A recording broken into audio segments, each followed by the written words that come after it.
So last night on the way to the county fair and rodeo, the brakes stopped working right on the bus. Real hard to press it, and then we also have a vacuum gauge on the dash of this here bus, and that was showing really low vacuum, which points me to the fact that the brake booster probably died for some reason. So, but there was some vacuum and it was dumping every time you pressed the brake. So I had like 5 pounds PSI, inches, whatever unit it is. And it was dropping to 0, and it's usually a lot higher than that. And then building up really slowly. So my main suspicion is the vacuum pump, which is buried down there, deep down. So I'm gonna take off some of these ancillary bits so I can get down and check that out and replace it. I got a new part, kind of hard to find for some reason. I don't know why. The trucks have electric ones. The buses apparently have belt ones. I don't know why.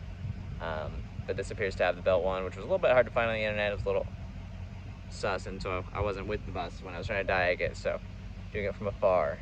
So we'll get into it, see what we find. Maybe a broken line, it'll be easy peasy, or it'll be a vacuum pump, which also is not that hard, so we'll see. All right, that actually wasn't too bad. So that pulley there, pump we're trying to get at, I just realized that I need to take the belt off, which is, you might think obvious, but I didn't really consider that, so I'll need to figure out. I think it's fairly easy to get this belt off, but we'll see. I forget. It's easy on the truck. The van might be different, but because you're on the truck, you can just squeeze it and lock it, and it's a whole easy peasy. But we'll see. But just had to take that stuff off: air filter, cover, hose, intercooler, pipe here, and then now I can get down there. So we'll get the belt off and go from there. Okay. Do what? What do you think, Pat? We're doing it. We're taking our jolly good time. I apparently not bringing a breaker bar, a longer wrench was a real problem, because it was really hard to get the belt done. Because in the trucks you can just push on the belt there, and that'll hinge up the tensioner down there, and then you can push a little pin that locks it in place, or a little springy clippy thingy. I wasn't able to do that with the amount of room that I had here, because this is all in the way and it's very finicky. I also couldn't get on the backside of the backside of the tensioner from above, but I did get on backside from below. So that shiny guy there is attached on here, and I was able to focus, get it on there, and then get the little clippy up there clipped after loosening the shroud, which gave me just enough extra wiggle room. You can see that little room, that much wiggle room. These things are very tight, but the belt's off. The belt's tight. Yeah, the belt's loose, so I should be able to get the thing off and do the actual thing. The actual thing that I'm trying to do. So in order to accomplish what I was trying to do with the squeezing, I tried to do with zip ties and squeeze it together zip ties, which I did get a little bit of room, but not enough. So now I gotta cut all those off. But zip ties apparently don't fix everything, but it helped, I think. All right, so the top one, I have to go through the pulley to get that, but that one's loose, and I think this is the easy one. So we'll see how the other ones go. All right, after much struggle, got this out. Went to O'Reilly's and got the puller thingy. Pull the pulley off of there. This guy, very handy, worked very well actually. I've never used one of these. And then I pushed the pulley back on, and then bolted the new one back in with, again, great difficulty. It's down there now. I put all this stuff back on with less difficulty. Once I got that on, once I got the new one on and the belt released, it was fairly smooth after that. Even the belt out was annoying too, because my wrench got stuck. This is the whole thing. This was a struggle. But now we got vacuum. And like that, we got steady vacuum. So it was like way down here. Now it's up there. That's exciting. Running, testing it now.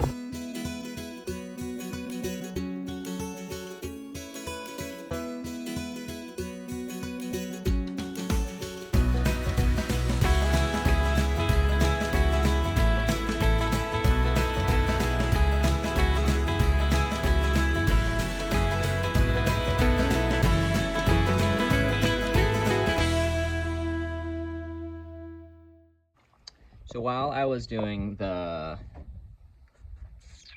thing that I did down there below the vacuum pump, in fumbling around here, I got a little too aggressive with this guy, so it's cracked down in there, so it's a little floppy.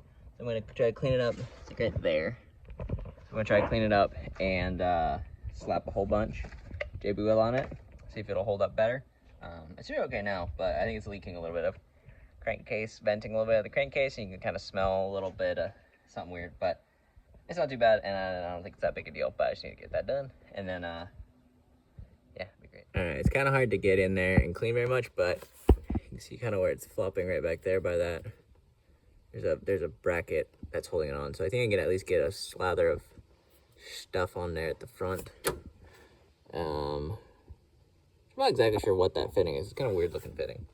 So I might even be able to fix it easier or better, but I'm just gonna slap it on and deal with the consequences later if that's a problem. Okay, we were just driving this, so it's pretty hot, so I'm gonna let it cool down a little bit before doing that JB weld. But in the meantime, we were driving back from a different county fair that the bus did make it to this morning, and I noticed that the blower motor wasn't working because, yeah, it wasn't blowing any cold air, which is kind of unfortunate because it's kind of warm out here. Anyway, so the interwebs suggested tapping blower motor, which is right here. Suggested tapping on it to see if it just magically works. It's not, so I'm gonna check these. I take it back. I tapped it better, and now it turned on. Hit it back here. So apparently, it's a bad blower motor. I think that's the takeaway. So I guess I need to replace one of those. But fortunately, this is actually fairly easy looking. I think, I hope. Well, so since the fan motor diag didn't actually take very long, I'm going to actually get to replacing the front shocks, which I've been talking about doing for a long time on the bus, and so to let the engine continue to cool down before I JB weld. It'll be great. This side I think should be pretty straightforward. You can see the top of the shock right there. Then I'm going to reach above here, and then I'll go down and get it down below. I think the other side's going to be a little more annoying. I think I have to do a little finagling, because it's a lot tighter. We'll see. Okay, so apparently a regular wrench won't fit in there, but they have these flexi box end wrenches that can just slide in there and get it, which is nice. Alright, we're making progress. This flexi wrench is really useful. It's really nice. Could not be doing this without this.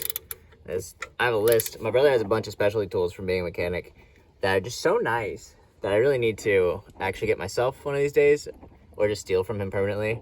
Some of these things are so nice to have, but I had to block it down below to keep the shock from spinning, but almost there. Then we just have an 18 down here on the bottom. I think it's just a nut into a stud. And then, should come off. Maybe I need to get the top off first. Oh, let's top on a little bit. All right, got the bottom off. This is apparently fixed stud in through the control arm there. Yeah, whatever that's called. And it just barely wouldn't come out, so I jacked up the frame a little bit so this would droop a little bit, which would increase that distance, which would let me get out a little bit further, and apparently it worked, so sweet. There we go, got it out. Old one versus the new one. I think this is probably stock. I think usually they're black stock. So this is, 2006, I think, with 170,000 miles, so this shock has seen some things, and this is a Bilstein upgrade anyway, so I think it should be better than stock.